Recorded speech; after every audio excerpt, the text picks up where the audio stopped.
Saudara-saudara, pastinya kita semua bersuka cita. Kita semuanya senang, bergembira, karena kita semua masih diberikan waktu, kesempatan untuk merayakan Natal pada tahun ini. Tuh Miki, kita masih hidup, masih diberikan waktu, kesempatan untuk merayakan Natal bersama-sama dengan keluarga. Tentunya momen Natal itu selalu dinanti-nanti ya, selalu dinanti. Agenda akhir tahun, kita selalu menanti hari Natal itu tiba. Bagi para perantau, orang-orang yang jauh dari keluarga, mereka menanti Natal untuk pulang bersama-sama berkumpul dengan keluarga. Mereka menanti untuk pulang, untuk bertemu dengan sanak saudara, dengan suami istri, dengan teman, dan pastinya juga dengan pacar. Asik. Saya lihat ada yang baru nih, yang baru dibawa mahamnya, luar biasa. Bikin kami yang jomblo meronta-ronta. Kapan ya kami bisa bawa juga? Ya. Jadi seperti itulah saudara-saudara. Dalam momen Natal kita melepaskan rindu bersama dengan keluarga. Momen Natal itu waktunya membongkar celengan, iya kan? Membongkar tabungan, menghabiskan tabungan untuk membeli baju baru, membeli pohon Natal, untuk masak-masak, untuk membeli pernak-pernik Natal. Pokoknya kita beli, kita adakan semua apa-apa yang diperlukan dalam merayakan Natal.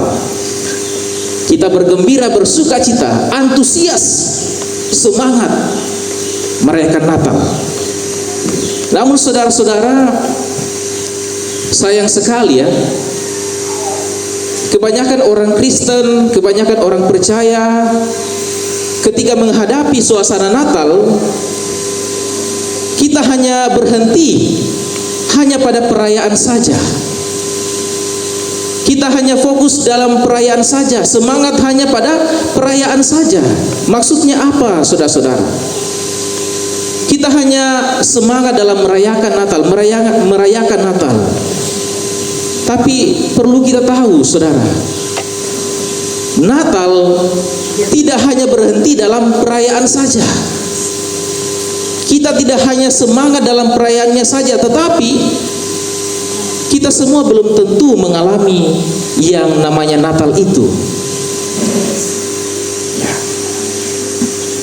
Kita hanya fokus dalam perayaan, tapi belum tentu mengalami yang namanya Natal.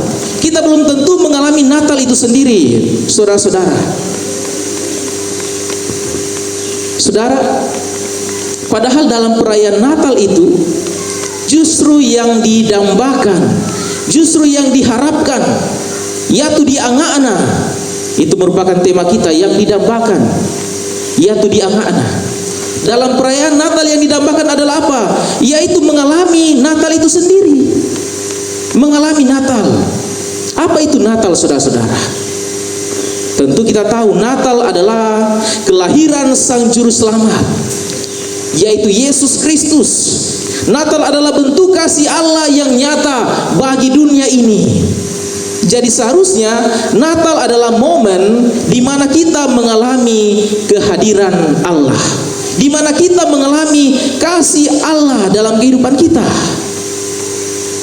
Amin. Saya berharap saya dan saudara ini bukan adalah orang-orang yang berhenti pada perayaan, tapi kita semua sudah mengalami Natal itu sendiri. Amin ya. Amin. Kita sudah mengalami Natal. Sudah berapa kali? 2, 3 kali, 4 kali, mungkin ada yang 10 kali merayakan Natal. Tapi apakah kita sudah mengalami Natal itu? Apakah Kristus sudah hadir dalam kehidupan saudara? Apakah kasih Allah itu sudah menguasai kehidupan kita? Mungkin kita bertanya, saudara, seperti apa sih, sebesar apa sih kasih Allah itu? Mungkin sampai saat ini kita masih bertanya dalam diri kita, kenapa ya Tuhan mengasihi saya? Bagaimana sih besarnya itu kasih Allah dalam diri saya, dalam kehidupan saya? Bagaimana besarnya kasih Allah itu? Yohanes pasal 3 ayat 16 itu merupakan salah satu jawaban. Ada yang hafal? Pasti semua kemungkinan besar kita hafal ya. Yohanes 3 ayat 16. Itu menjadi salah satu jawaban bagaimana besar kasih Allah. Kalau kita ingat, di ayat itu ada 3 kata pertama. Apa itu? 3 kata pertama dari ayat itu? Karena begitu besar.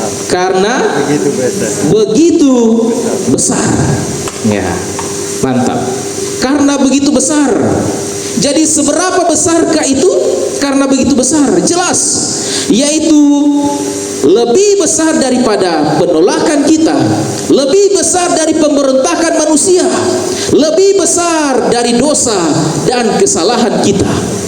Bayangkan kasih Allah itu yang begitu besar, sungguh luar biasa, sehingga tidak dapat diragukan lagi bahwa kasih Allah kepada kita tidak terukur.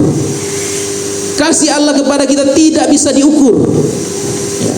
Kalau lagu sekolah minggu bagaimana? Sedalam-dalam lautan, lebih dalam kasih Yesusku. Setinggi-tingginya langit, lebih tinggi kasih Yesusku. Seluas-luas apalagi samudra, lebih luas kasih Yesusku. Ya, lagu sekolah minggu juga menjawab itu. Tidak terukur kasih Tuhan itu. Namun muncul 2 pertanyaan saudara-saudara yang perlu kita renungkan. Apakah semua manusia berani, percaya dan mau menerima kebesaran kasih Allah itu? Apakah semua manusia berani, percaya dan menerima kebesaran kasih Allah itu? Sayang sekali banyak yang belum mau berani dan percaya menerima kasih Allah itu. Lalu apakah manusia mau hidup dalam kebesaran kasih Allah itu? Kembali kepada pribadi kita. Apakah kita mau berani percaya dan menerima kasih itu? Dan apakah kita mau hidup dalam kasih itu sendiri, saudara-saudara? Namun sayang, pertanyaan ini masih terus menjadi perenungan kita. Apakah saya ini sudah betul-betul mengalami kasih Allah?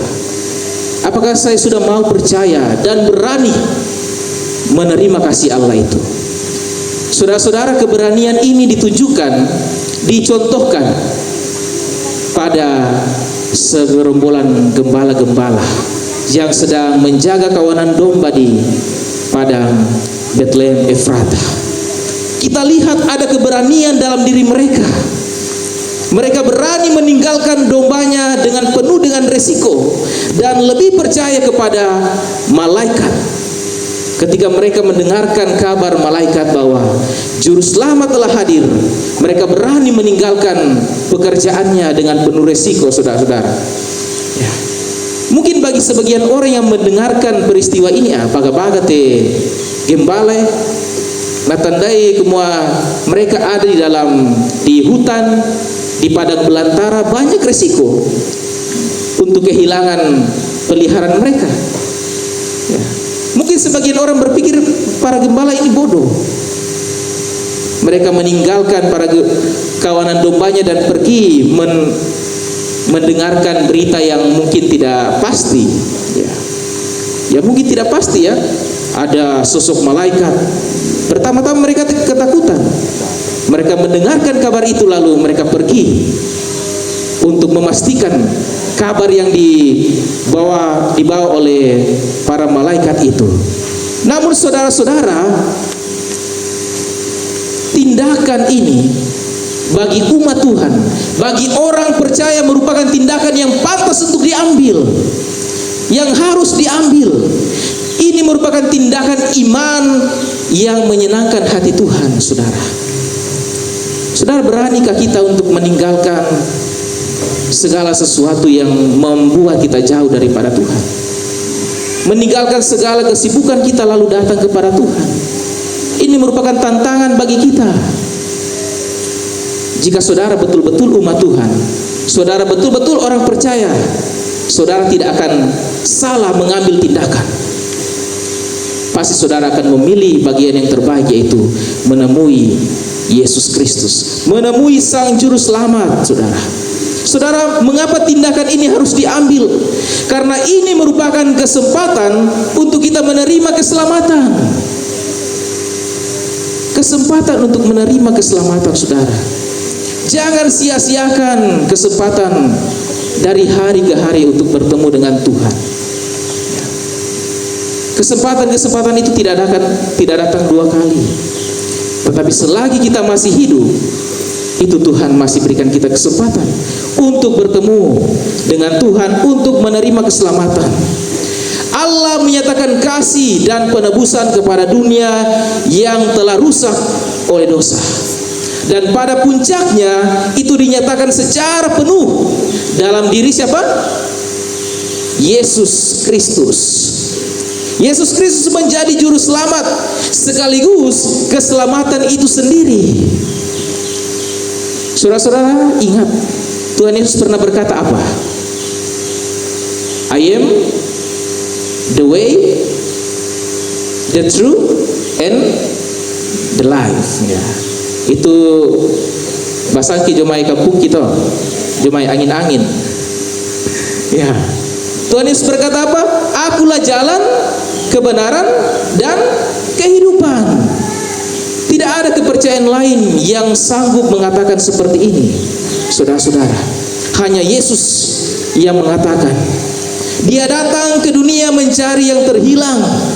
Dia datang untuk merangkul kita dalam kasih yang sempurna. Kasih yang sempurna itu seperti apa, Bapak Ibu? Kasih yang sempurna itu mengasihi walaupun tidak dikasihi. Siapa yang punya pengalaman seperti itu? Mencintai walaupun tidak dicintai. Asik. Tetap mencintai walaupun cintanya tak terbalas. Tetap mencintai walaupun cintanya bertepuk sebelah tangan. Mungkin itu pengalaman saya dan saudara. Namun itulah kasih yang sempurna yang ditunjukkan oleh Tuhan Yesus, saudara-saudara. Dia mengasihi walaupun tidak dikasihi. Siapa yang tidak mengasihinya? Ya manusia. Kita yang berdosa. Dia mengasihi walaupun terus ditolak dan dibenci. Bahkan sampai hari ini masih banyak orang yang membenci dia. Saya harap saudara tidak membenci Tuhan Yesus. Dia sungguh mengasihi kita. Dia menunjukkan kasih yang sempurna kepada kita. Saudara tidak akan bisa memiliki kasih yang sempurna, kasih yang seperti ini kalau kita terus-menerus mengeraskan hati kita. Kita tidak mau diubah oleh Tuhan. Kita akan tidak bisa mengasihi sesama kita, mengasihi musuh kita, kalau kasih Tuhan itu tidak hadir dalam diri kita. Ya. Seolah-olah kita mau katakan bahwa Tuhan, ya, janganlah berkuasa dalam kehidupan saya sepenuhnya. Setengah-setengah saja Tuhan berkuasa.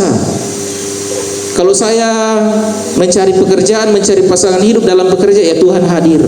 Tapi kalau dalam hal ini, dalam hal itu, dalam hal tertentu, Tuhan jangan hadir ya. Saya perlu Tuhan itu hanya untuk menyertai saya dalam pekerjaan saya. Tapi dalam hal-hal tertentu ya Tuhan, ya saya bisa sendiri. Terkadang-kadang kita seperti itu, saudara-saudara. Kita tidak mampu mengasihi Tuhan, tapi Tuhan mengasihi saudara dan saya begitu sempurna.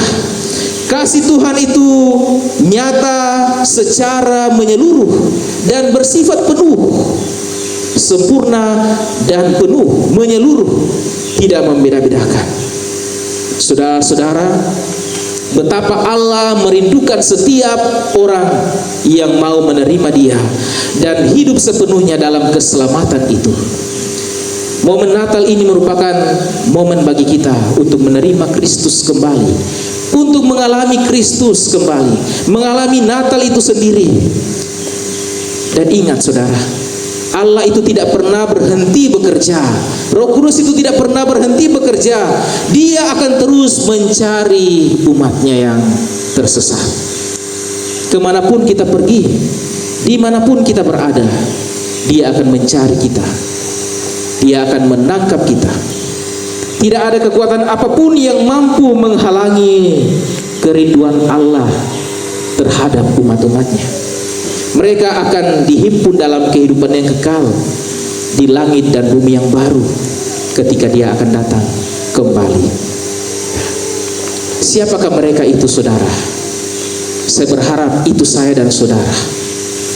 Mereka itu adalah memiliki ciri orang-orang yang memiliki iman dalam pengharapan terhadap janji-janji Allah dalam setiap situasi dan kondisi.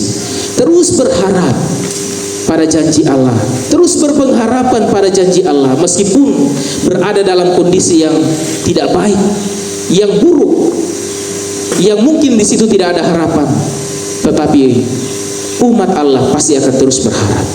Yang kedua, mereka yang selalu menantikan Dia dan berdoa dengan sungguh dan mengambil bagian dalam pelayanan karya keselamatan dari Allah. Mereka yang sungguh berdoa menanti Allah dan terus rela memberi diri dalam pelayanan. Apapun itu bentuk pelayanan, sekecil apapun itu adalah mereka yang menantikan Allah. Lalu yang ketiga, mereka yang mendasarkan kehidupannya pada Injil Yesus Kristus. Mereka yang mengimani bahwa keselamatan itu hanya diperoleh dalam Yesus. Bukan karena pekerjaan baik, bukan karena amal saleh, tetapi hanya pengorbanan Yesus Kristus yang menyelamatkan. Itulah Injil, saudara. Lalu yang keempat, mereka yang rela meninggalkan segala sesuatu dalam menyambut kedatangan Yesus, Sang Juru Selamat bagi dunia ini. Saya berharap ciri-ciri ini ada pada saudara. Atau mungkin kita merasa ada yang belum ada. Tapi saat ini, pada momen ini, saudara-saudara, Tuhan memberikan kita kesempatan untuk datang kepadanya sekali lagi, untuk mengalami Dia dalam kehidupan kita. Selamat mengalami Natal, saudara. Tuhan memberkati kita. Amin.